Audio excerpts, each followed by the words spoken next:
देखिए, हर कोई बाहरी बातों को सुनने पर जोर देता है, बाहरी चीज़ों को देखने पर जोर देता है, बाहरी चीज़ों को छूने, पाने और पकड़ने पर जोर देता है। बचपन से बच्चे पैदा होते हैं तो वहीं से शुरू हो जाती है तितली पकड़ना, तितली के पीछे भागना। और थोड़े बड़े होते हैं तो गेंद के पीछे, पतंग के पीछे भागते हैं। और जब थोड़ा बड़ा होते हैं तो लड़के के पीछे लड़कियां भागती है और लड़कियों के पीछे लड़के भागते हैं। और जब बड़े होते हैं तो पैसे के पीछे, दौलत के पीछे भागते हैं।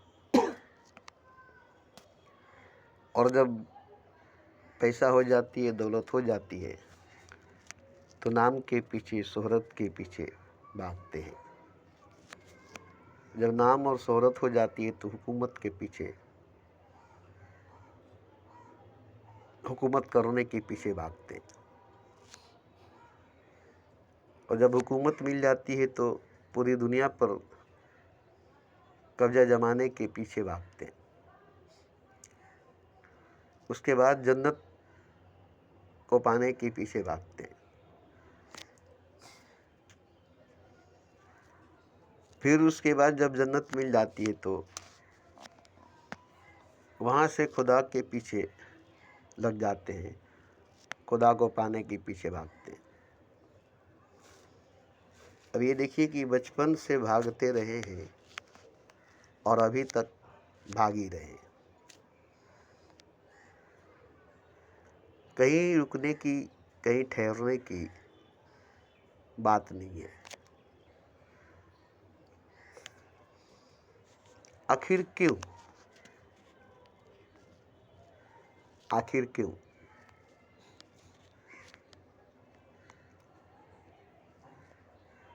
अब देखेंगे पूरी गैलेक्सी नाच रही है, घूम रही है, भाग रही है, दौड़ रही है, मगर कहीं जा नहीं रही है, कहीं जा नहीं रही है, कहीं पहुंच नहीं रही है। गोल भंवर की तरह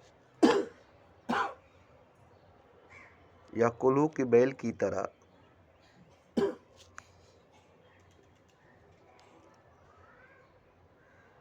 घूम रही है, लट्टू की तरह नाच रही है।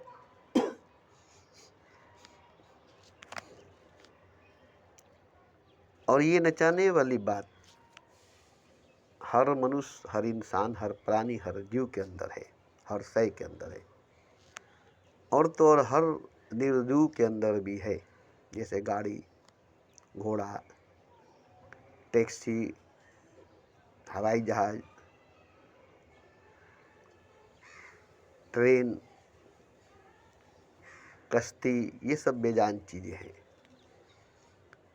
मगर ये सब भी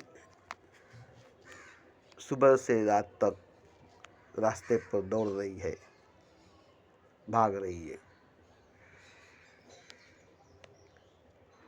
तो जानदार चीज़ दौड़ रही है, भाग रही है, ठीक है।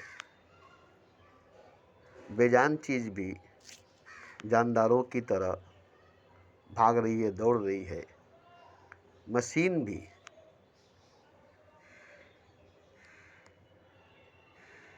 जिंदा इंसानों की तरह दौड़ रही है, बल्कि उससे तेज ही दौड़ रही है, उससे तेज ही भाग रही है।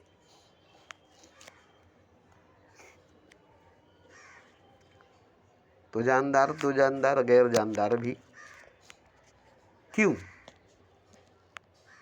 बेजान चीज दौड़ रही है? इसलिए कि उसके अंदर बैठकर जानदार खुद नहीं दौड़कर उसे दौड़ा रहा है। जबकि उसमें बैठकर वो भी दौड़ रहा है, मगर देखने में लगता है कि वो नहीं दौड़ता है। ट्रेन में बैठने वाला हर मुसाफिर दौड़ता है, मगर नहीं लगता है कि हर मुसाफिर दौड़ता है, लगता है कि ट्रेन दौड़ती है, हम तो बैठे। ऐसे ही ये पूरी दुनिया दौड़ रही है, और यही एक पूरी दुनिया नहीं बल्कि पूरी कायनात के अंदर, पूरी ब्रह्मांड के अंदर हर गैलेक्सी, हर सितारे बस भाग रहे हैं, दौड़ रहे हैं, मगर कहीं जा नहीं रहे, कहीं जा नहीं रही है।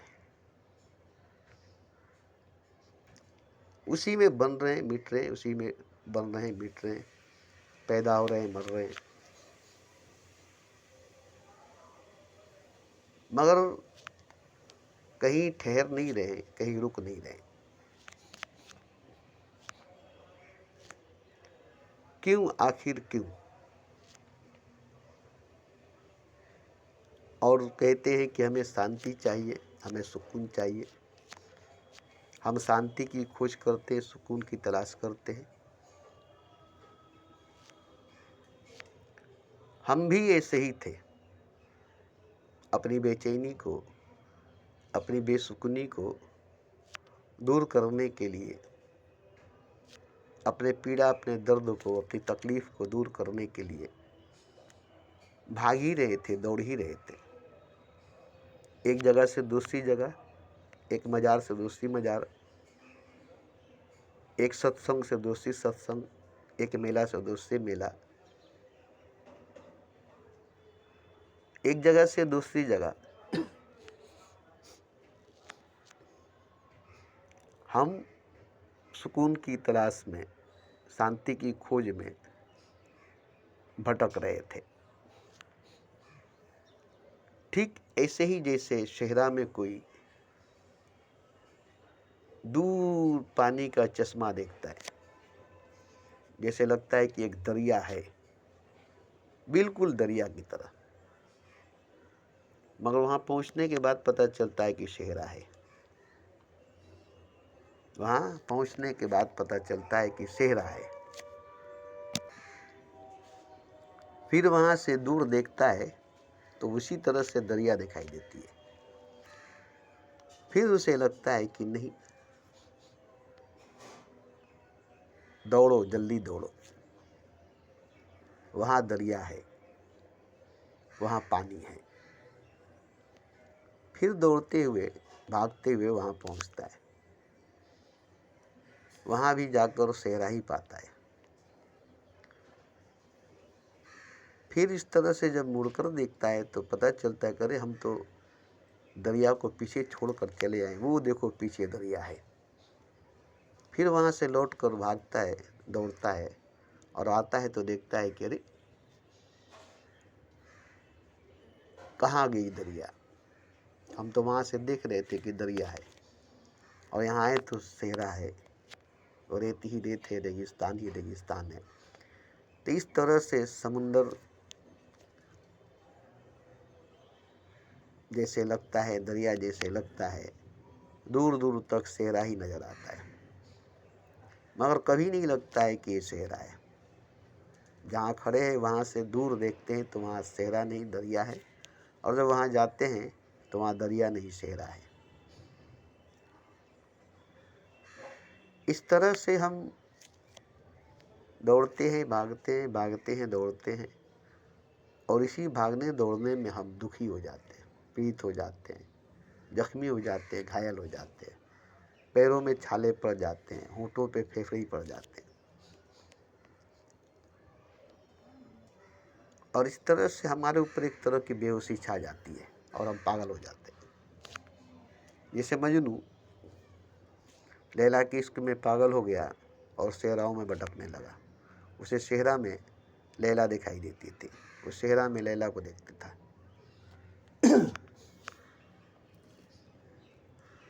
तो आप कहेंगे वो तो मजनू दीवाना था, इसलिए उसे सेहरा में लैला दिखाई देती थी, इसलिए वो सेहरा में भटकता था।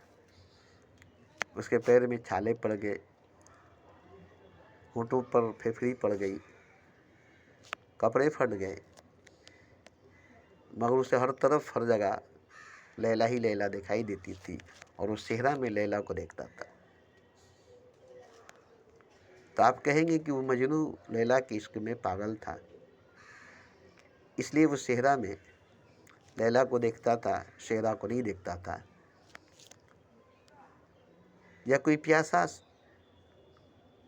सेहरा में दूर कहीं पानी को देखता था और वहाँ जाता था तो पानी नहीं थी, सेहरा था। तो एक प्यासे की हालत या एक मजनू की हालत सेहरा में जिस तरह से है, ठीक इसी तरह से हर मनुष्य की, हर इंसान की हालत है इस दुनिया में। आप कहेंगे कि नहीं, हम तो मजनू नहीं हैं, हम तो सेहरा में नहीं हैं, हम मजनू नहीं, हम तो सेहरा में नहीं हैं, हम प्यासे नहीं हैं, हम तो सेहरा में भटकते नहीं हैं। मगर हर पागल यही समझता है कि वो पागल नहीं है, हर दीवाना यही समझता है कि वो दीवाना नहीं है। तो मजनू भी कभी नहीं समझा कि वो पागल हो गया है, इसलिए उसे सेहरा में लैला दिखाई देती है। वो दीवाना हो गया है, इसलिए रेगिस्तान में लैला ही लैला दिखाई देती है। वो समझता है कि मैं ठीक हो गया हूँ, अब मुझे लैला हर जगह दिखाई देती है, अब मैं हर जगह लैला ही को देखता हूँ। जबकि लैला अपने घर में, अपने महल में थी, सेहरा में नहीं थी। तो वो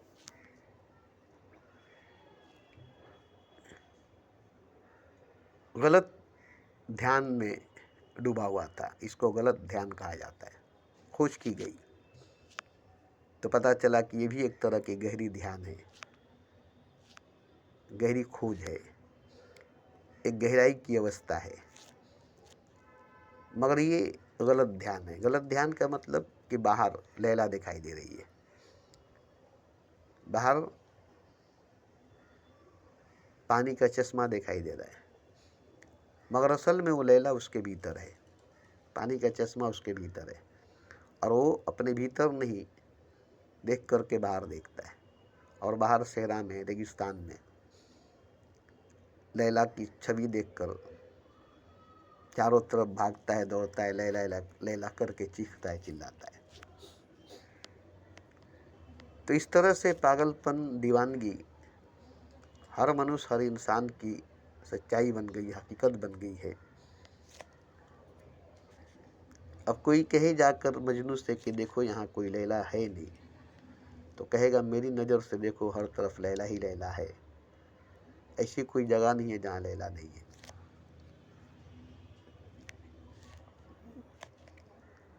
प्यासे की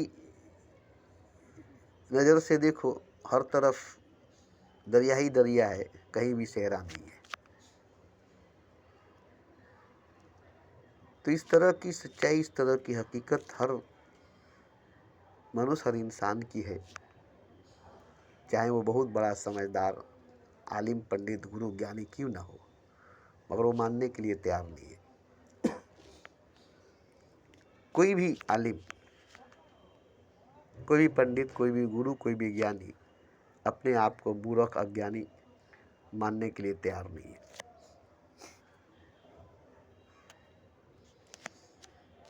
जबकि एक छोटी सी बात से मालूम हो जाएगी कि हाँ, हम मूर्ख हैं, अज्ञानी हैं, हमें ज्ञान नहीं है। और वो एक छोटी सी बात ये है कि देखिए, खुदा किसी को धोखे में नहीं रखता, खुदा किसी को धोखा नहीं देता। कितनी अच्छी बात खुदा ने कहा है कि तुम अगर सब कुछ जान गए हो और अपने ही रब को नहीं जानते हो तो तुम कुछ भी नहीं जानते हो। तुम अगर सब कुछ पहचान गए हो, अपने ही रब को नहीं पहचानते हो तो तुम कुछ भी नहीं पहचानते हो। अब इतनी सी थोड़ी सी बात में हमें तो बहुत सारी बातें नजर आ गई। आपको नहीं नजर आएगी, क्योंकि आप खुदा की बात को मानने के लिए बिल्कुल राजी नहीं है। उसकी कही हुई कई बातों को मानने के लिए राजी है, मगर इस एक बात को मानने के लिए राजी नहीं है। जैसे कुरान में इतनी सारी बातें खुदा ने कही है जिसको मानने के लिए अब तैयार है, मगर खुदा ने कुरान में ही एक बात कही है कि मेरे सिवा कुछ नहीं है, मेरे सिवा कोई नहीं है। इस बात को मानने के लिए आप तैयार नहीं है। कुरान ही में मेरे सिवा कुछ नहीं है, मेरे सिवा कोई नहीं है। अब इस बात को मानने के लिए कोई भी आलिम, कोई भी पंडित, कोई भी गुरु, कोई भी ज्ञानी तैयार नहीं है।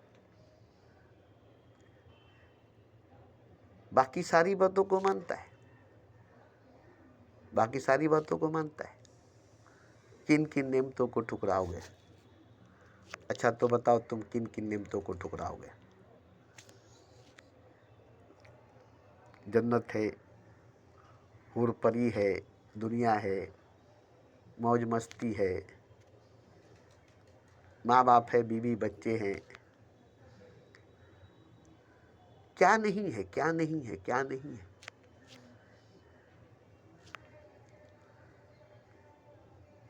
मगर खुदा खुद अपनी जुबान से कहता है कि मेरे सिवा कुछ भी नहीं है, मेरे सिवा कोई भी नहीं है। अकेला तन्हा सिर्फ और सिर्फ मैं हूं। इस बात को मानना बहुत कठिन है, बहुत मुश्किल है, क्योंकि इस बात को मानते ही आप नहीं होंगे, आप नहीं होंगे। जैसे ही मानेंगे कि खुदा के सिवा कुछ नहीं है, खुदा के सिवा कोई नहीं है, आप देखेंगे कि आप भी नहीं है, आप भी नहीं है। मैं था तो हरी नहीं, अब हरी है तो मैं नहीं।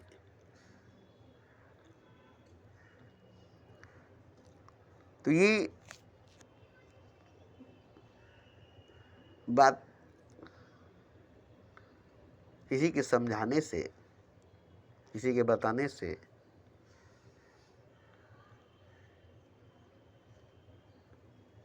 नहीं होगी, इसे खुद समझना पड़ेगा, इस पर विश्वास करके, इस पर यकीन करके। जैसे अंधेरे में, अंधेरी रात में एक विश्वास पर ही चलना पड़ेगा।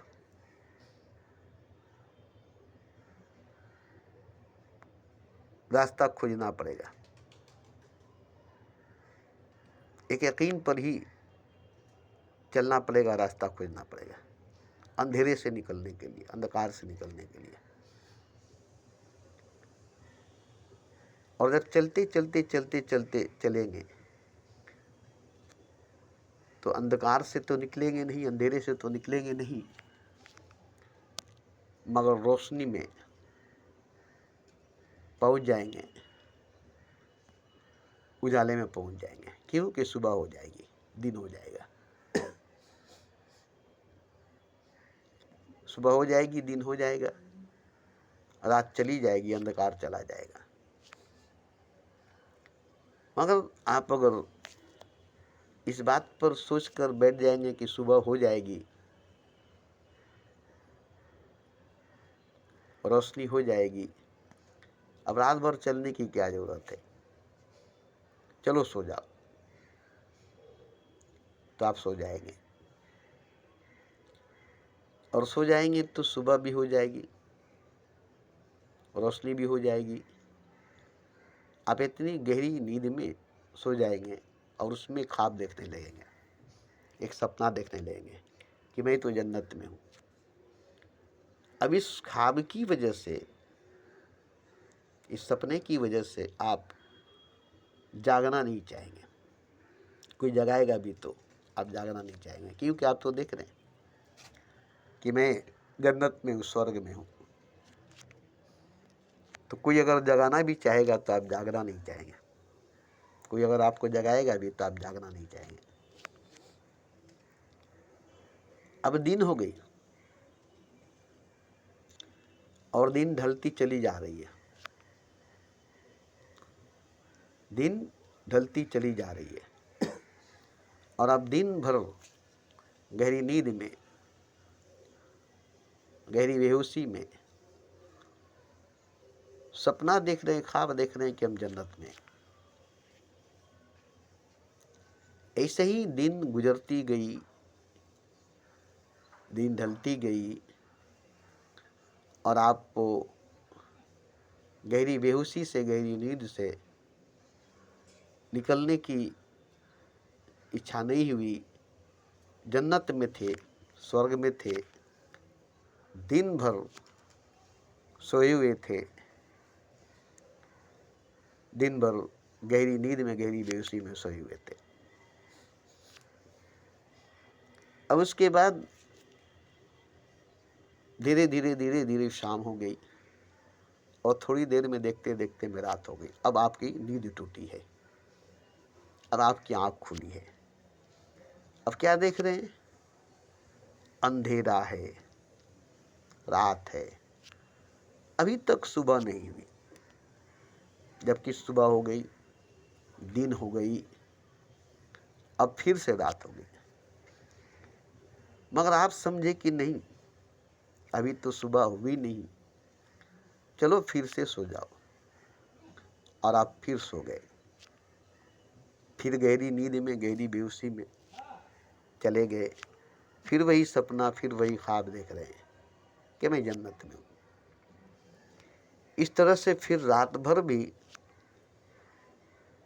सोए रह गए और फिर दिन हुई, सुबह हुई और इतनी गहरी में, इतनी गहराई में, नींद में, बेहोशी में डूबे हुए हैं, खोए हुए हैं और जन्नत में हैं कि सुबह हो गई और आप अभी सोए हुए हैं।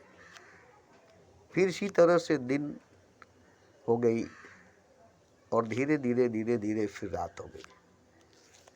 फिर जब रात हुई तो आपकी नींद टूटी थोड़ी देर के लिए। फिर आँख खोले तो देखे कि अरे अभी तक सुबह नहीं हुई, तो चलो फिर सो जाओ। तो इस तरह से रोज आप अंधेरे को देख रहे हैं, रात को देख रहे हैं, सपने को, ख्वाब को देख रहे हैं, जबकि रोज ही दिन हो रही है, रोज ही दिन हो रही है और आप कभी दिन को नहीं देखते हैं, रोशनी को नहीं देखते हैं, उजाले को नहीं देखते। तब आपकी आदत बन गई कि चलो हम तो जन्नत में हैं, नींद में हैं तो क्या है, सपने में हैं तो क्या है, ख्वाब में है तो क्या है, बेहोशी में है तो क्या है, मगर हम तो जन्नत में हैं, हम तो जन्नत में हैं। अब इस तरह से पूरी जिंदगी गुजर गई, नींद में, बेहोशी में, ख्वाब में, सपने में और जन्नत में। तो आपकी ज़िंदगी जो थी हकीकत में, रियल में, सच में, वो आपकी ऐसे ही गुजर गई। सोना बहाए जाए और कोयले पर छापा।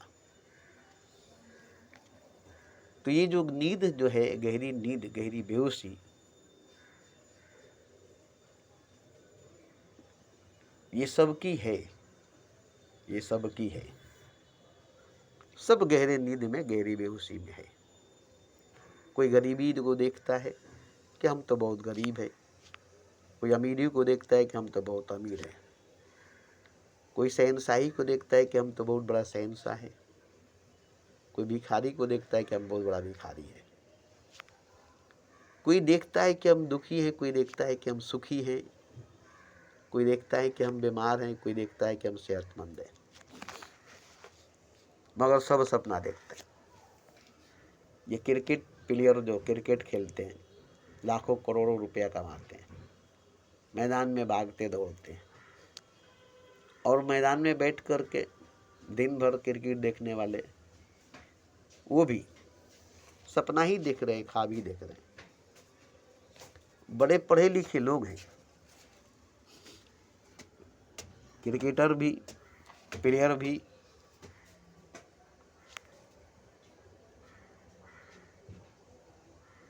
और देखने वाले सैदाई भी। पूरे मैदान में क्रिकेट खेलने वाला क्रिकेट देखने वाला, फुटबॉल देखने वाला फुटबॉल खेलने वाला, या कैरम खेलने वाला कैरम देखने वाला, शतरंज खेलने वाला शतरंज देखने वाला, ये फिल्म देखने वाला या फिल्म दिखाने वाला, या इस दुनिया को देखने वाला या इस दुनिया को दिखाने वाला, दोनों ही सोए हुए। जो आपको दुनिया दिखा रही है वो भी सोया हुआ है, और जो आप दुनिया देख रहे हैं वो भी सोई हुई है। इस तरह से चारों तरफ सोए हुए लोग, बेहोश लोग सपने को ख्वाब को देख रहे हैं। जागे हुए लोग नहीं है, जागे हुए लोग नहीं है।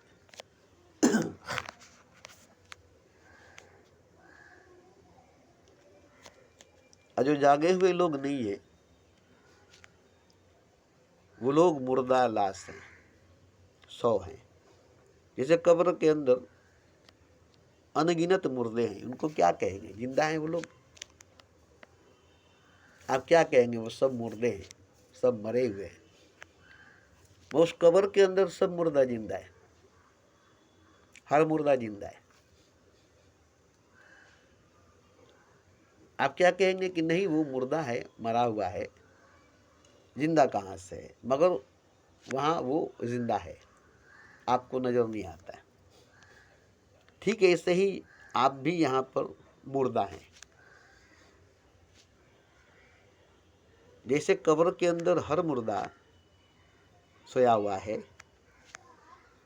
ऐसे ही आप भी दुनिया के अंदर जितने जिंदा लोग हैं सब सोए हुए।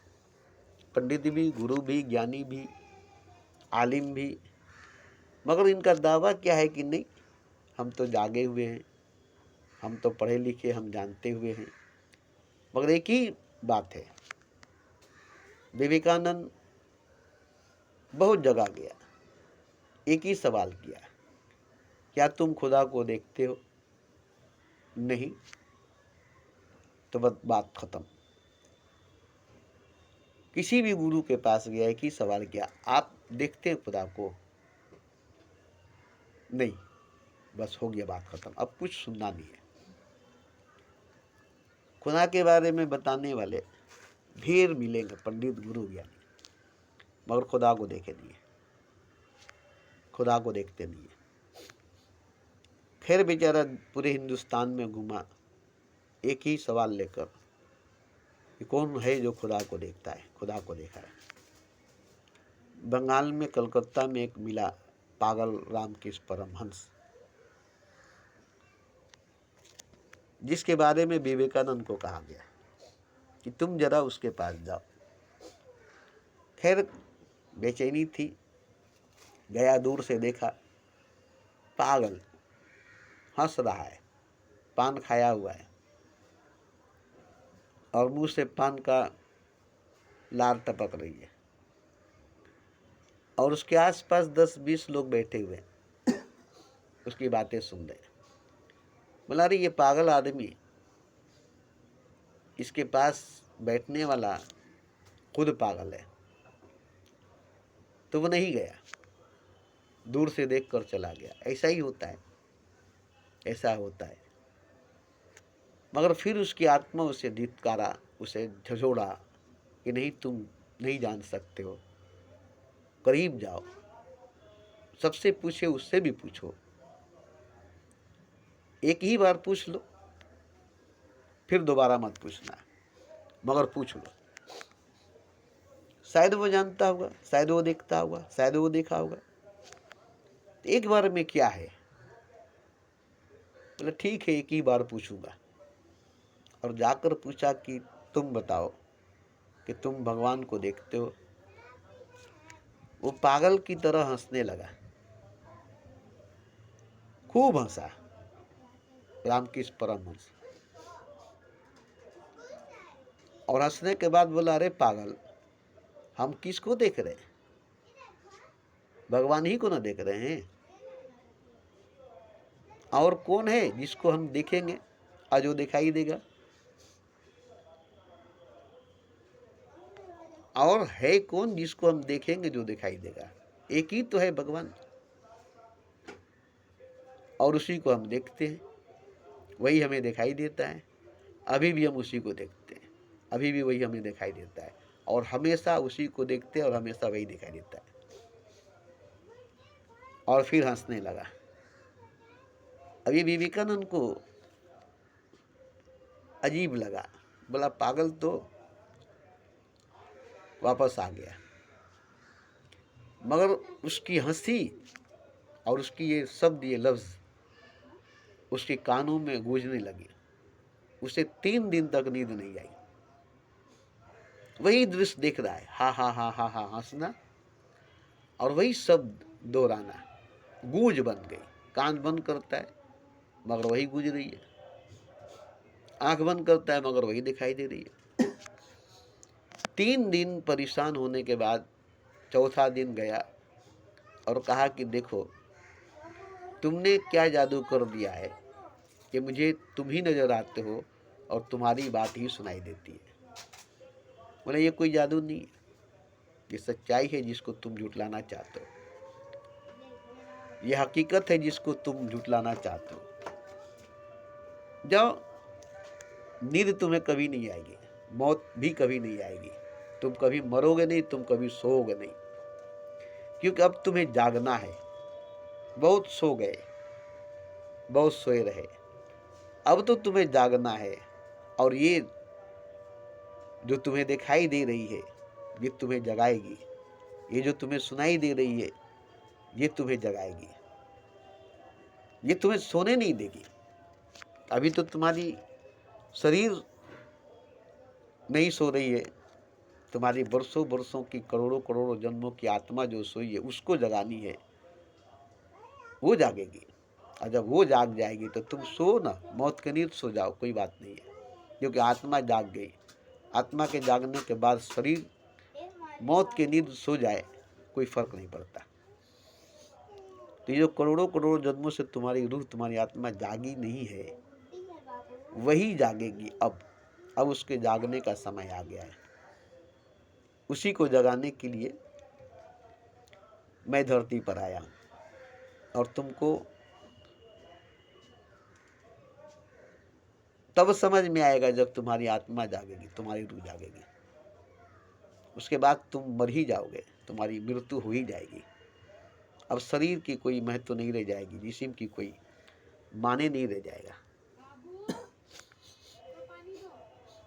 और ऐसा हुआ कि एक दिन विवेकानंद की आत्मा जागी, रूह जागी। उसके बाद वो रामकृष्ण परमहंस की सानिध्य में पड़ा रह गया और पूरी जीवन उनकी खिदमत, उनकी सेवा में लगा दिया।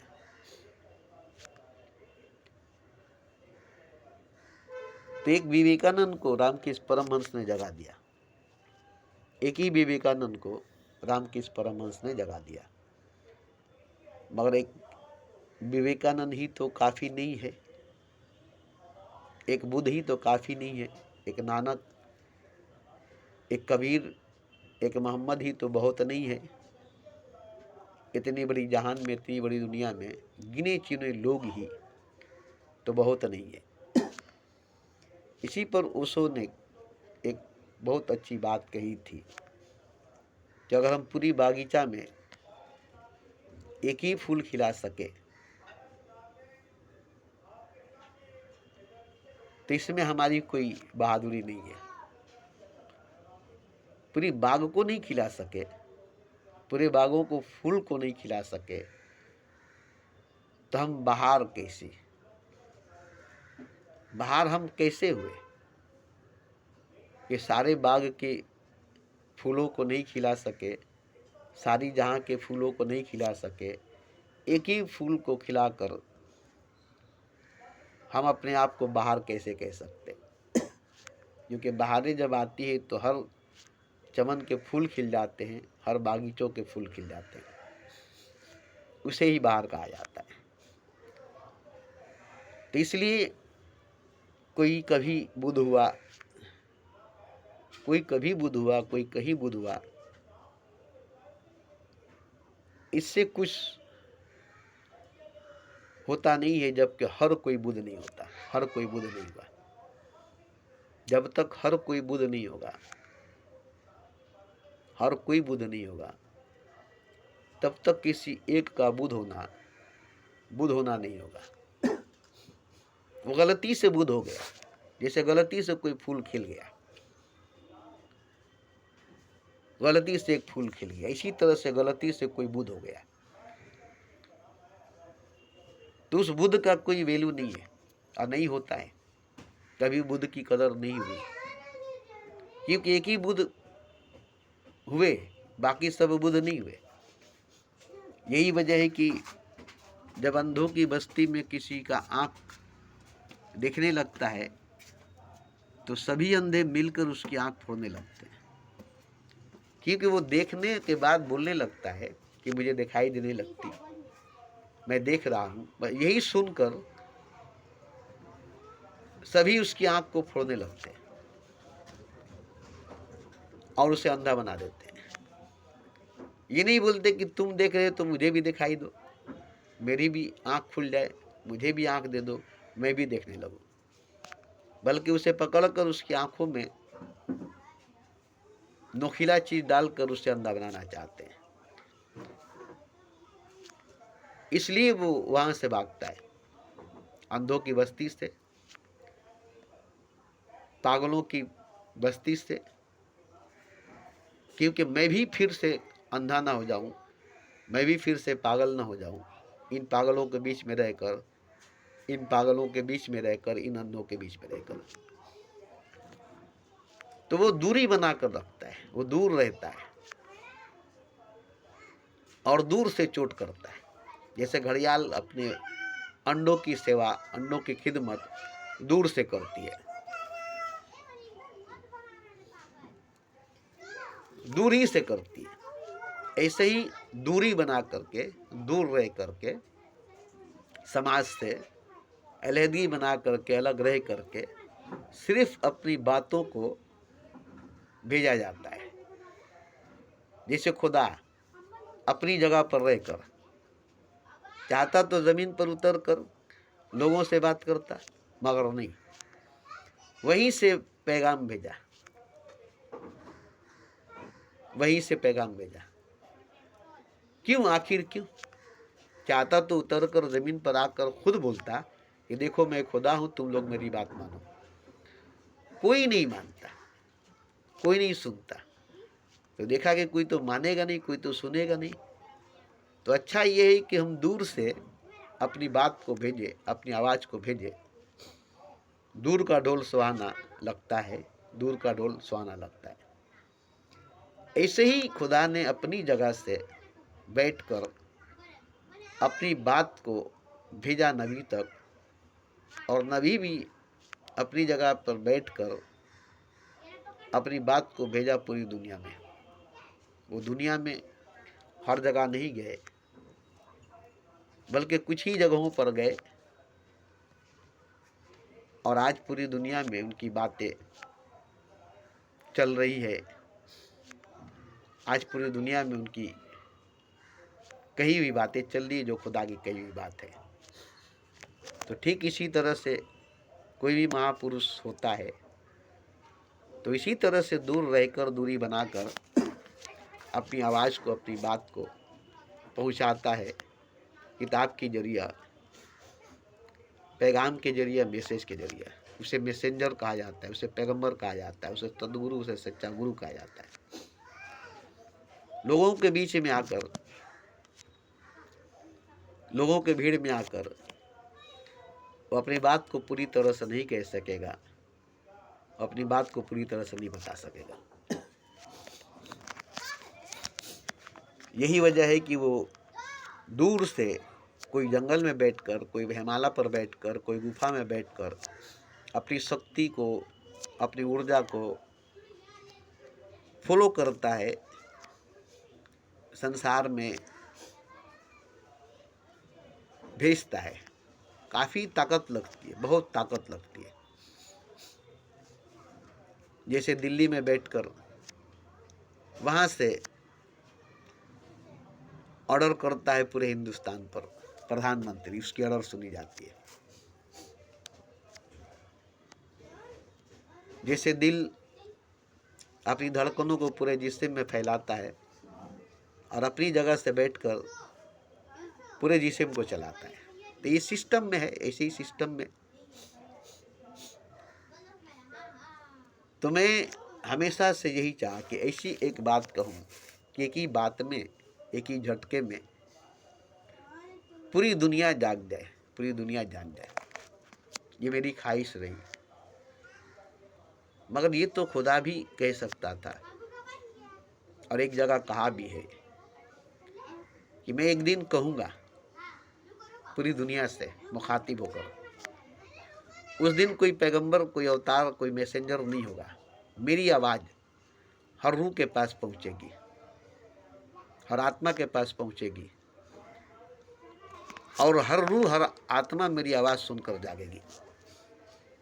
एक दिन मैं कहूँगा, एक दिन मैं कहूँगा, इतना जोर लगाकर, इतनी ताकत, इतना ऊर्जा लगाकर कि हर रूह को हमारी बात सुनाई देगी, हर आत्मा को हमारी बात सुनाई देगी।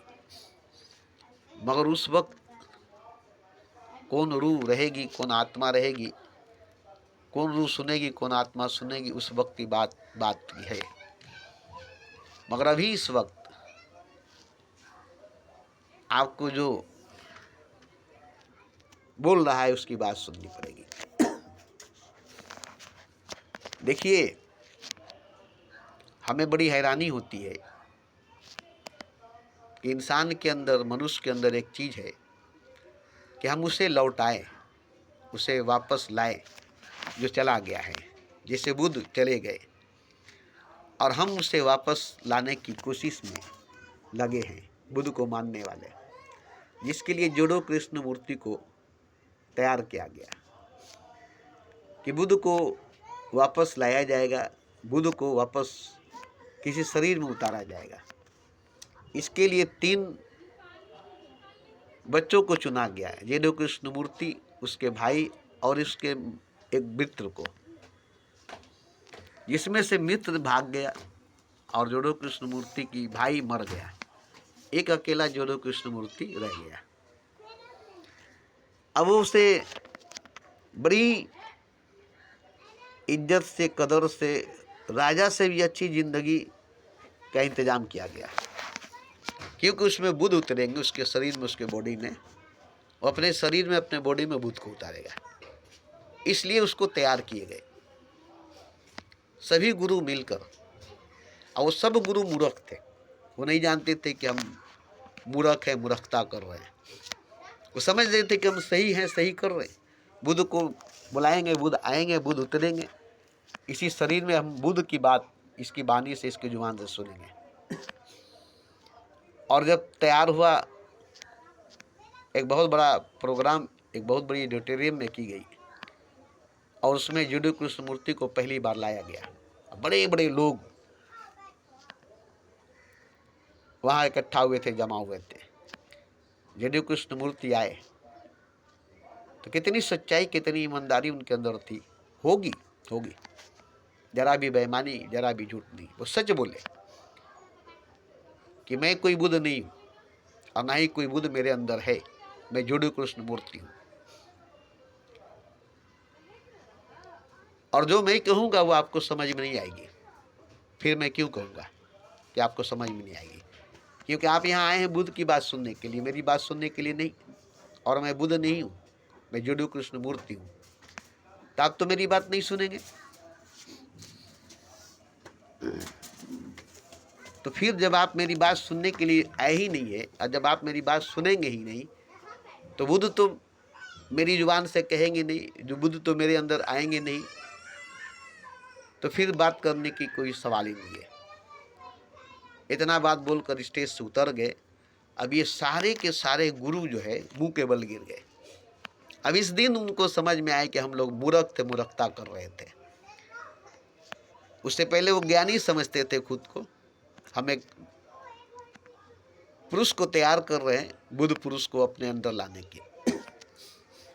तो सभी मूर्ख हो गए। अब समझ गए कि हम लोग मूर्खता किए थे, मूर्ख हो गए। अब एक चीज हमें आज समझ में आई है कि राम का दूसरा जन्म कृष्ण है। कृष्णा जन्म राम का दूसरा जन्म है।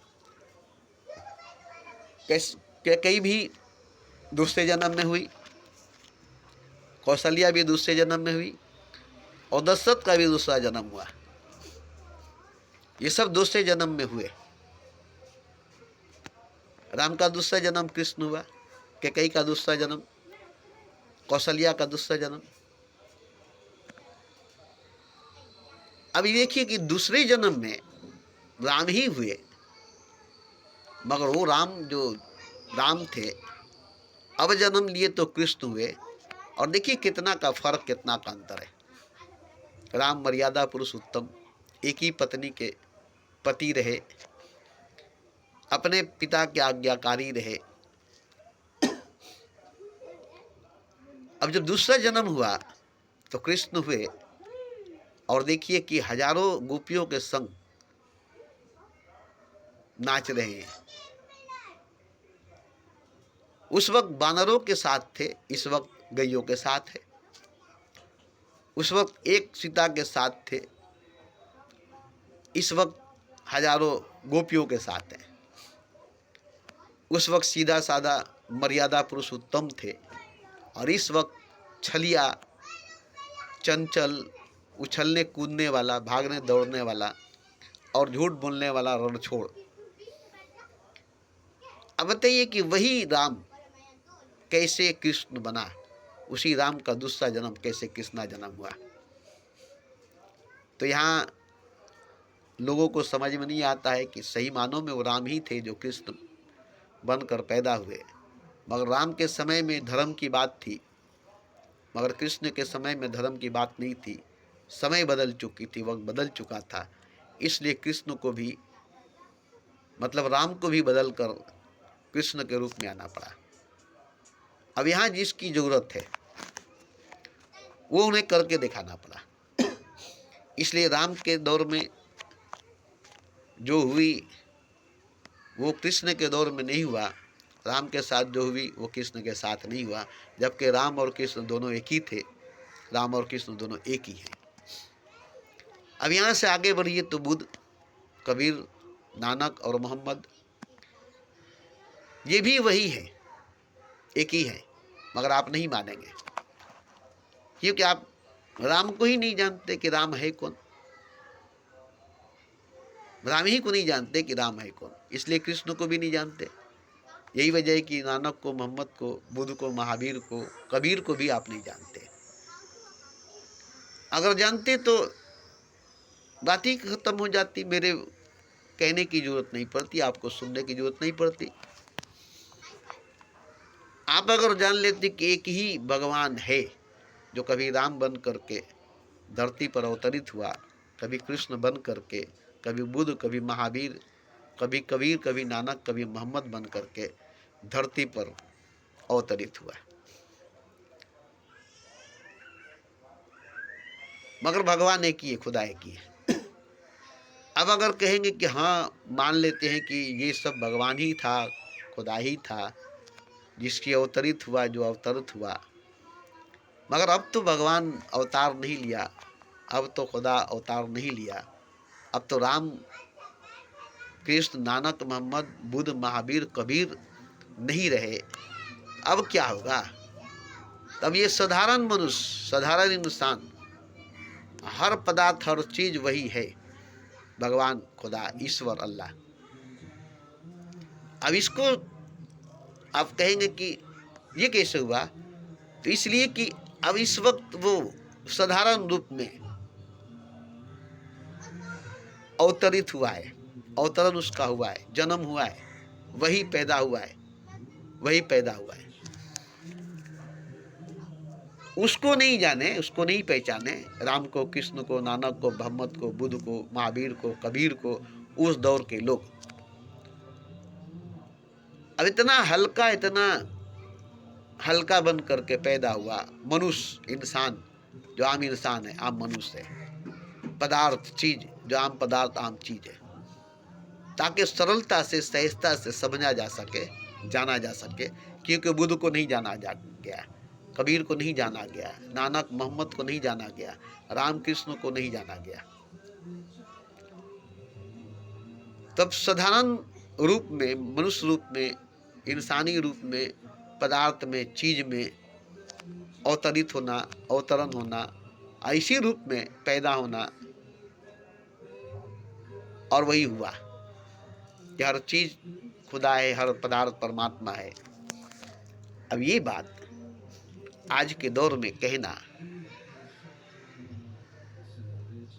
बहुत कठिन हो गया है, जबकि इतनी आसान बात थी कि हर पदार्थ, हर चीज परमात्मा है, खुदा है। हर मनुष्य, हर भगवान, हर इंसान खुदा है।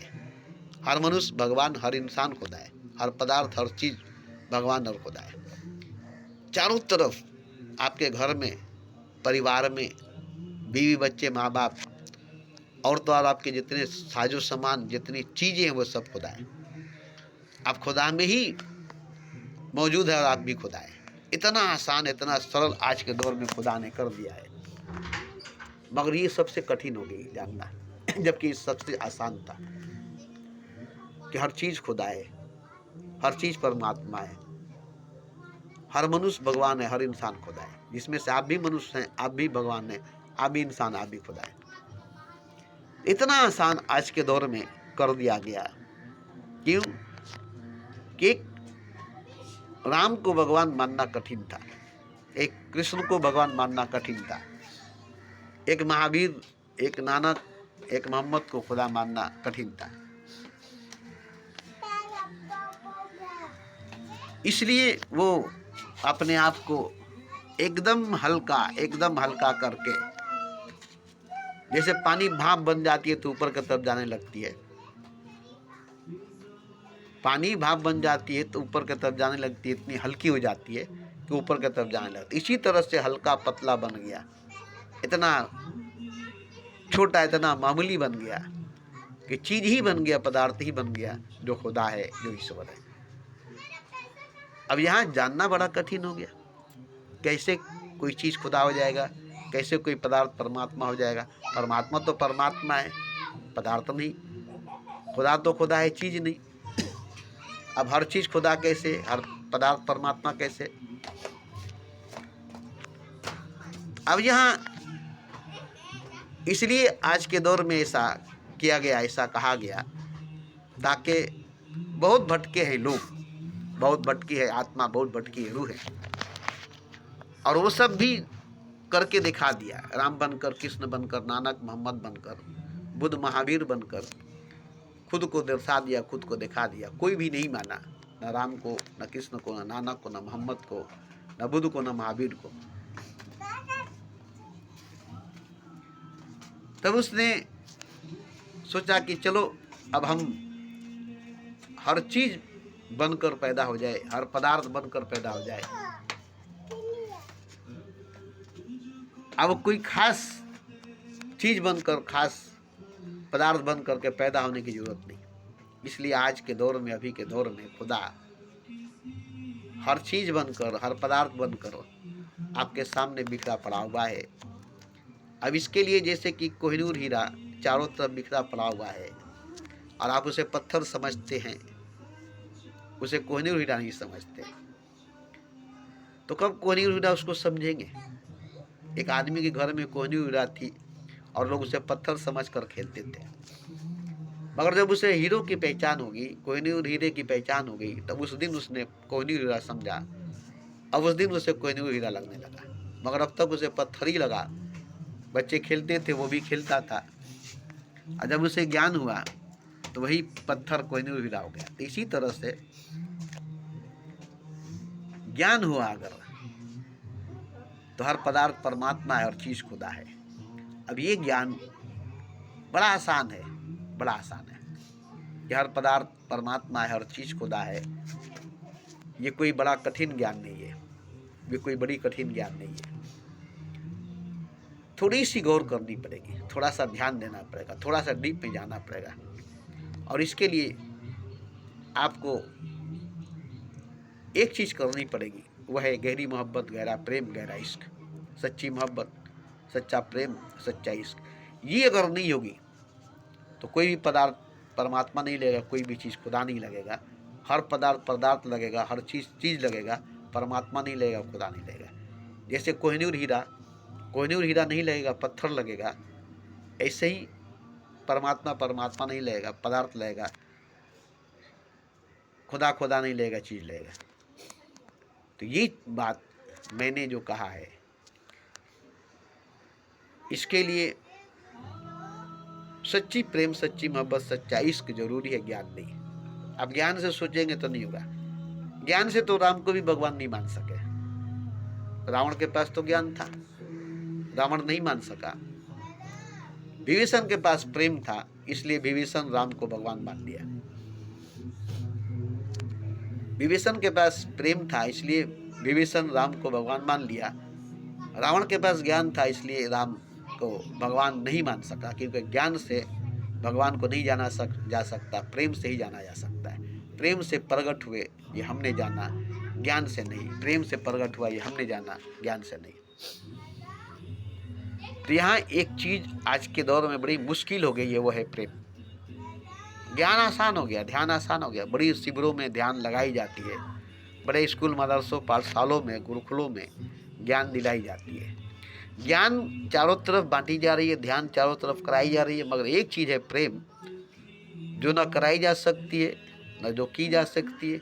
ये एक घटना की तरह घटती है, एक दुर्घटना, एक हादसे की तरह, एक क्रांति, एक इनकलाब की तरह जिंदगी में, एक आंधी, एक तूफान, एक सैलाब की तरह, एक मौत, एक क़यामत की तरह जिंदगी में आती है और जिंदगी को तहस नहस करके, बदल करके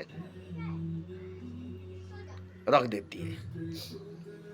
तो ये जो चीज़ है, मैंने कहा प्रेम, और भी सच्चा प्रेम, सच्ची मोहब्बत, सच्चा इश्क, तो ये आपकी जीवन में, आपकी ज़िंदगी में कैसे आएगी? आज के दौर में बड़ी मुश्किल है। सच्चा प्रेम, सच्ची इश्क, सच्ची मोहब्बत, क्योंकि हर कोई दौलत, हर कोई ताकत, हर कोई शोहरत के पीछे भाग रहा है।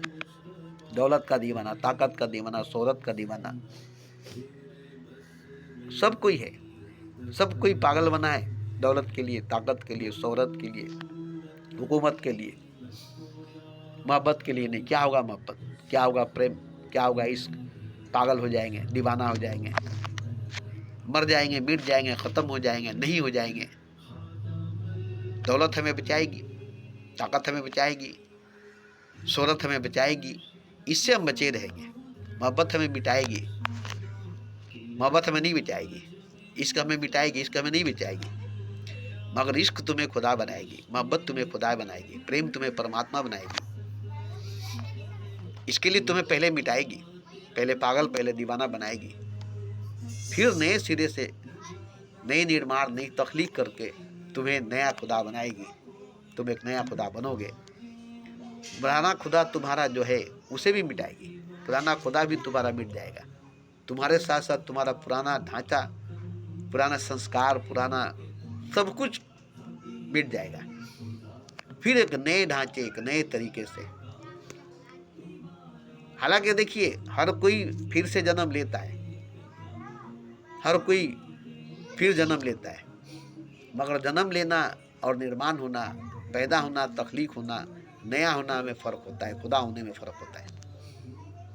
तो ये जो मैं बोल रहा हूँ, ये जन्म लेने वाली बात नहीं है, पैदा होने वाली बात नहीं है। नई तख्लीक, नया निर्माण की बात है, जबकि नया नहीं है, वही पुराना जो सबसे पुराना है, जो आप हैं। आप कोई नया नहीं होंगे, आप कोई नया नहीं बनेंगे, बस वही जो आप पुराना थे वही फिर से नया हो जाएगा। जो नहीं बना था, जो नहीं बनेगा, वही आप हैं। जो नहीं पैदा हुआ है, जो नहीं मरेगा, वही आप हैं। वही आप फिर से अपने आप को पाएंगे। कोई नया नहीं, कुछ नया नहीं, बस वही अपनी सच्चाई, अपनी हकीकत, जो आपकी बुनियादी हकीकी है। नहीं नहीं नहीं नहीं, बनाने की बात नहीं है, पैदा करने की बात नहीं है, तख्लीक और निर्माण की बात नहीं है।